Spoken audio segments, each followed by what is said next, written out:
This week's episode of Timeless Lessons brought to you by dailygiving.org. Great organization gives out $1 a day on your behalf. $1 a day doesn't seem like a lot, but when you aggregate it with other people, it changes the world. They're giving out tens of thousands of dollars a week. Join this movement. It's great to be part of it. Dailygiving.org, dailygiving.org. This week's Torah portion is the day, we call this for the sports fans, draft day. For the sports fans that are out there, especially the football fans that are out there, you know that one of the most exciting days of the season, of the year, is draft day. It's a day in which teams draft their players. You can imagine how much goes into drafting a player, multi-million-dollar contracts. You can rest an entire franchise on a pick.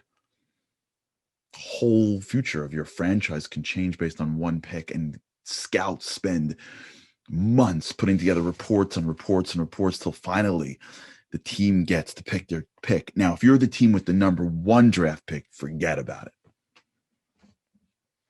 Forget about it. You don't get a lot of chances to have the number one draft pick. This week's Torah portion was the number one draft pick. God has to pick the person who is going to lead the Jews out of Egypt to Mount Sinai to meet God, get the book that will civilize humanity through the desert to the promised land. Like, this is the quarterback that's going to take the Jews to the ultimate Super Bowl. This is the number one draft pick. This is the franchise pick. And God chooses, for the first pick is Moses, the jersey, number one. And as soon as in the football world, as soon as you make the pick, right? Everyone's talking how this pick, why that pick, the commentators, people are leading up, talking about it afterwards. And then later, every single year, they're evaluating whether it was the right pick or the wrong pick. Well, let's do this. What was God thinking? I don't know. If I was a scout for the Jewish people, I don't think Moses would be the top of my list. If me and you were in the scouting department for the Jewish people and God's like, I need a list. I need like 4 or 5 options. What would you choose? I don't know. We'd go to Egypt and we'd be like going to different neighborhoods and we'd see like, okay, like who's the wisest, who studies the most, who's involved most, like who's going to like people are going to trust. And there were some significant people there. Aaron was the son of the leader of the generation. He was Moses' brother, but Moses wasn't there. Aaron was there. There's a man named Nachshon who walked into the sea, who was from the tribe of Judah. Like, there were some serious players in the Jewish people. Look, I would have brought God a list to be like, I don't know, this neighborhood, that neighborhood, this guy, that guy, grade point averages, hours in prayer, studies of pages of Talmud that they knew. God goes off the rails, so to speak. He picks the person who didn't even grow up in the Jewish community. He was a prince his whole life, wasn't a slave, probably didn't speak the language, grew up in the house of the bad guy. Wait, we're going up against Paro, we're going up against Pharaoh. Like, you picking the guy who we're going up, you picking the enemy? Lived in Midian. Like, his father was an idol worshiper. He's a convicted murderer, an ex-con, a fugitive. That's what we got. There was nobody else. That's who God picked. Why would God pick Moses? What does God see that we don't? So it's this week's Torah portion. The famous Medrash says, why did God choose to speak to Moses through the burning bush? And the answer that he gives is, when Moses became the prince of Egypt, his first day in the job was probably very busy. He probably woke up in the morning, there were staffers around him. Sir, we have a very busy day. We're meeting the queen of Canaan. You've got 7:00 meeting here. We got to worry about infrastructure. You've got an event tonight to celebrate the suffrage of the Jewish people. We've got Nile surfing at 4, camel riding at 8. Like, you've got a busy day. You're a prince.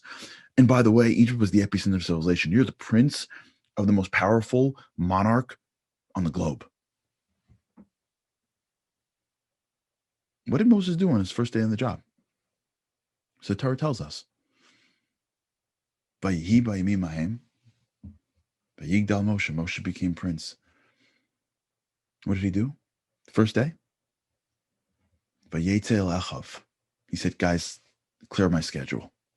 Sir, for what? He's like, I'm going down to the Jews. Wait, you mean the Jews? The dirty Jews? The slaves in the ghettos? Sir, you're going to get infested with whatever the Jews have. You're a prince. You don't got to get involved with that. Moses says, that's all I'm doing. And he looked at their suffering. And the Medrash teaches us that he would walk into these ghettos and he would encourage them. He would help them. He would shift the burdens around. He would bandage them up. And they would see this prince walk in. And can you imagine what it must have feel like to feel like the prince of Egypt didn't forget you? He would sit with them and encourage them. He wasn't able to stop the slavery. But he wanted them to know that my heart's with you. I know I'm free of this, but I'm not free of this if you're not free of this. What happened? Nothing. What happened was it ruined his life. If he would have stayed in the palace, life would have been perfect. But instead, he went to the ghettos with his fellow Jews. And then one day he saw an Egyptian hitting a Jew, and he goes, "You touch him again, I'm going to kill you." And the Egyptian goes, "For real? Are you out of your mind? These are dirty Jews." He goes, "You touch him, I'm going to kill you." And the Egyptian goes to hit the Jew again, and he killed him. It changed his life. He had to run for his life. He gave up everything. Decades later, he's walking in a desert with the sheep of his father-in-law, and he passes by a bush, and it's God. And God says, "I want you to be the leader." And the Medrash says, do you know why God said that for? Because God says, you lowered yourself from the palace to help another person out. I'll lower myself from the upper worlds to speak to you. You know why Moses was picked? Because you know what Moses was the best in the world at? Thinking of somebody else. Moses' life was somebody else. Moses was never too big, too important, too busy, too tired. Moses was never too for somebody else.